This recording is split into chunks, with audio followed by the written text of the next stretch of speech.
Salam sejahtera untuk kita semua. Pelajaran Sekolah Sabat dengan tema utama Istirahat dalam Kristus. Pelajaran keempat, Harga dari Istirahat. Selasa, 20 Juli. Diampuni dan dilupakan. Setelah Daud tanpa sadar menyatakan penghakiman atas dirinya sendiri, Nathan menghadapi dia dengan dahsyatnya dosanya. Hati Daud hancur dan dia mengakui dosanya.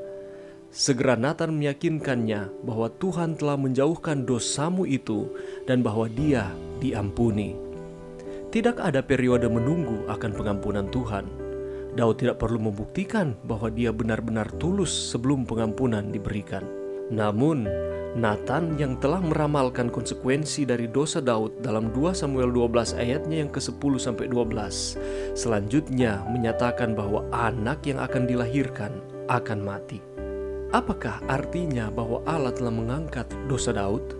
Apakah dia baru saja membersihkan batu tulis? Apakah semua orang begitu mudah melupakannya? Ketika kita membaca 2 Samuel 12 ayat 10-23, mari kita renungkan pertanyaan-pertanyaan ini. Daud juga pasti bertanya-tanya tentang pertanyaan-pertanyaan ini ketika dia melihat dunianya hancur, bayi yang mati, keluarganya berantakan.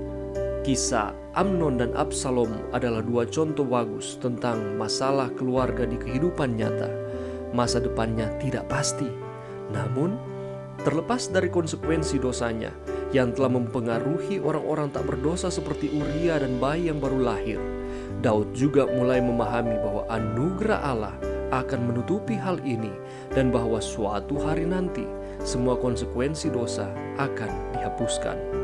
Sementara itu, dia dapat menemukan istirahat untuk hati nuraninya yang bermasalah dalam anugerah Tuhan. Bersama Mazmur 51, Daud tampil di depan umum ketika dia membuka hatinya dan mengakui dosa-dosanya. Seruan Daud untuk belas kasihan memohon kasih Allah yang tak berkesudahan dan belas kasihannya yang besar. Dia merindukan pembaruan. Ketika kita mempertimbangkan biaya istirahat dalam Yesus, pertama-tama kita perlu menyadari bahwa kita membutuhkan bantuan dari luar. Kita adalah orang berdosa dan membutuhkan juru selamat. Kita mengenali dosa-dosa kita dan berseru kepada satu-satunya yang dapat membasuh kita, membersihkan kita, dan memperbaharui kita. Ketika kita melakukan ini, kita mempunyai keberanian. Di sini ada seorang pesina, manipulator, pembunuh, dan seseorang yang melanggar setidaknya 5 dari 10 perintah yang meminta bantuan dan mengklaim janji pengampunan Tuhan. Pelajaran yang bisa kita dapatkan pada saat ini, ketika kita menyadari bahwa kita memiliki banyak kesalahan, ada dosa-dosa yang kita perbuat. Ketika kita datang mengaku kepada Tuhan, maka Allah mendengar dan Allah mengampuni. Tidak ada dosa yang terlalu besar bagi Tuhan untuk tidak diampuni Tuhan ketika kita datang mengaku kepada Tuhan. Tetapi pertanyaannya ialah, apakah kita mau memberanikan diri kita mengaku setiap kelemahan-kelemahan kita kepada Tuhan dan mengizinkan Tuhan mengampuni kita semua. Kita membutuhkan juru selamat di dalam mengarahkan kehidupan kita di dunia yang penuh dengan dosa ini. Mazmur pasal 51 berisi permohonan yang tulus Daud untuk pengampunan setelah dosanya terhadap Batsheba. Dan sewaktu kita membaca doa tersebut, kita segera tertegun dengan kemurnian pengakuan Daud. Dia sangat jujur, dia tidak menutup-nutupi akan kesalahannya, tetapi dia mengaku semuanya kepada Tuhan. Dia tidak membuat dalih bagi dosanya. Lalu ia datang kepada Tuhan, dia memohonkan rahmat, pengampunan, pemulihan dalam kebaikan Allah. Ketika Daud meminta ampun kepada Tuhan, Tuhan mengampuni dia.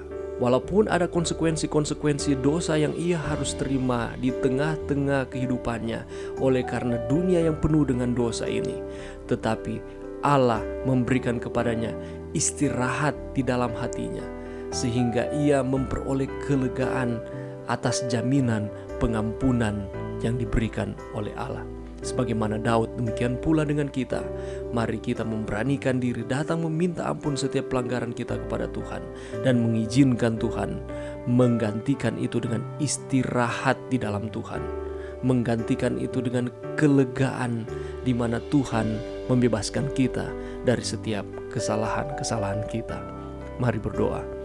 Terima kasih Tuhan atas firman-Mu. Terima kasih atas janji bahwa Tuhan mengampuni akan setiap kesalahan kami, dan Tuhan memberikan kelepasan di dalam setiap tantangan-tantangan kehidupan kami.